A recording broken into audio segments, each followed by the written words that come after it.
Start clapping for Karim Damji, everyone. Give it up for Karim. Thank you. Yeah, I'm glad to be here. I was just in Thailand not that long ago. Yeah. And when I was there, I was staying at an Indian-owned hotel. It's always weird whenever I do that because people think I work there. Like I was heading to the beach and this French woman just hands me her passport. She's like, I want to check in. I was like, what? She's like, sorry, namaste. Check in? Like, you can't just say check in with an Indian accent. And on top of that, I don't even speak Hindi. She goes, check in, por favor, not fucking Mexican either. The owner of the hotel is like this older Indian dude. He's kind of annoyed I didn't speak Hindi. And he gave me the weirdest advice I've ever heard. He goes, learn the language you look like you speak. Whoa. Yeah, go for real. So I learned Python and triple my income. You fucking knew what he's talking about. He had like real uncle vibes. But what I mean by that is that Indian uncles are always super masculine, and they flex that in the weirdest ways. Like I was at dinner one time and my uncle was like, you see this? Yes. I have a 45-inch chest. I was like, you have congestive heart failure. Fucking cool. The guy that I was right though, like I'm pretty out of touch with my culture. So when I was in Thailand, I went to a yoga retreat. Dude, I was at the show wearing Omsan shirt, elephant pants, Malala beads. You know how weird it feels to appropriate your own culture? I kept fucking up though. I would accept Shavasana and Tadasana. Doesn't sound like that big of a deal, but it feels pretty weird to look like this and have your Sanskrit corrected by a guy named Tristan. Talent was great, like I loved it. One thing I didn't like so much was the colorism. So what I mean by that is that the lighter skinned Asians are seen as superior. It's like all the beauty supplies and makeup, they're designed to brighten your skin. And again, I had a great time, but after a while I got kind of tired of jacking off the whitening cream. It's weird being a brown guy with a white dick. All the thing is, I was going around Thailand as an immigrant, my dick was an expat.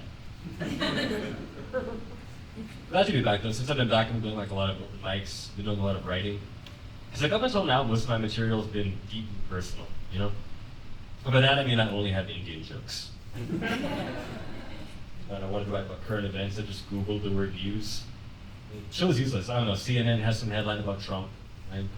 Fox had a headline about Biden. And then my algorithm fed me the Hindustan Times out of India. By that I mean I Googled the Hindustan Times out of India. Right? Like what's one more Indian joke?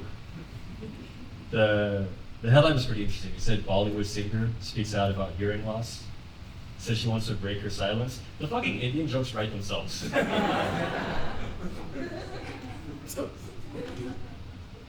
Since I've been back, I've been trying to learn more about my family. I found out that my grandfather, he was like a traditional healer. So he'd do like Ayurveda and face reading, which I didn't know what that was. Apparently he could tell someone's future by looking at their face. Yeah. Like you study the distance between their eyes, shape of their nose, crease of their cheeks, and be like, yeah, you're not getting married. They'd be like, what the fuck, why? He's like, 'cause your face. The Ayurveda is pretty interesting though, because unlike a lot of Eastern medicine where everything's about energy, with Ayurveda it's all about digestion. Right? Eastern medicine is like, take this, because there's a block of energy at your liver. With Ayurveda it's like, take this, because your kidneys have diarrhea. My family's interesting though. We speak a mix of 4 languages. Right? There's Kutchi, Gujarati from India, Swahili because my family's from East Africa, and English from the colonizers. But it's this weird like colonial language from a different era. Right? Like the other day my mom was like, hey, I'm hungry, pass the tipping. I was like, what the fuck's a tipping? She's like, a tipping, you know, it's like a snack or 11 seeds. I'm like, alright, when the fuck should become a hobbit? It's a weird language, but it kind of dies with me. There's no Duolingo for it, right? The only way for me to learn is through my parents. Like, they try, they're just not the best teachers.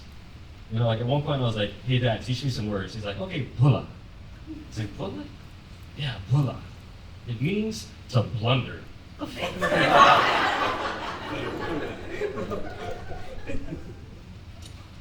It's pretty exciting though. My mom, she doesn't talk about this a lot. but she has kind of like humble beginnings. But she grew up in East Africa, and she spent her childhood living in a prayer hall. And her family didn't really have a house. And then eventually she moved here, and like most immigrants, worked really hard, and on Wednesday she finally retired. Yeah, really proud of her. Don't know why she picked September 11th. But she worked her whole life. She could like one more fucking day. So as a nation mourned, we had to be that one Muslim family breaking out a cake.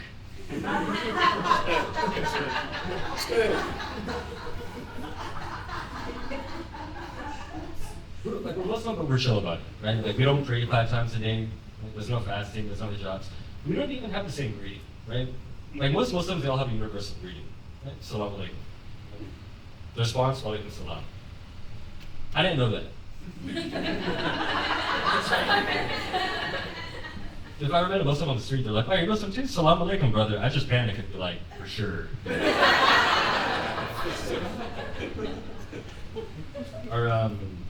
Our ancestors in India, they adopted a lot of Hindu practices to like blend in and avoid persecution. So even though we're Muslim, in a lot of ways we practice like Hindus. My dad didn't like that. So you know what? That's bullshit. I get on my knees and bow to Allah like every other Muslim. So yeah, but no one else transitions to down dog. But I do feel like connection with Muslims around the world, right? Like at one point, I was even thinking about getting a kafia, the one that is like the Palestinian scarf. I don't think I'd ever wear that on stage.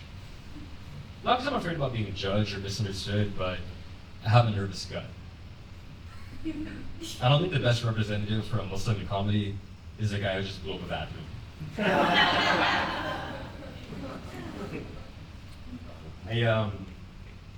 All my family's from East Africa, right? And so I've always felt this disconnect with my family in India, right? My roots. So to learn more, I took a 23andMe. That shit is useless. It just said I'm Indian. 66% Northern Indian, 33% Southern. Didn't say shit about East or West. 1% Hobbit. I was pretty bummed out. My girlfriend, she tried to cheer me up. She's at me now. She's like, "Hey, let's just focus on what we know. Okay, your ancestors are Indian, whatever the fuck that means. But your family, your family's from Africa." I'm like, all right, so just lean into that. She's like, yeah, because I already told my friends I'm dating a black guy. I'll leave it there. Thanks a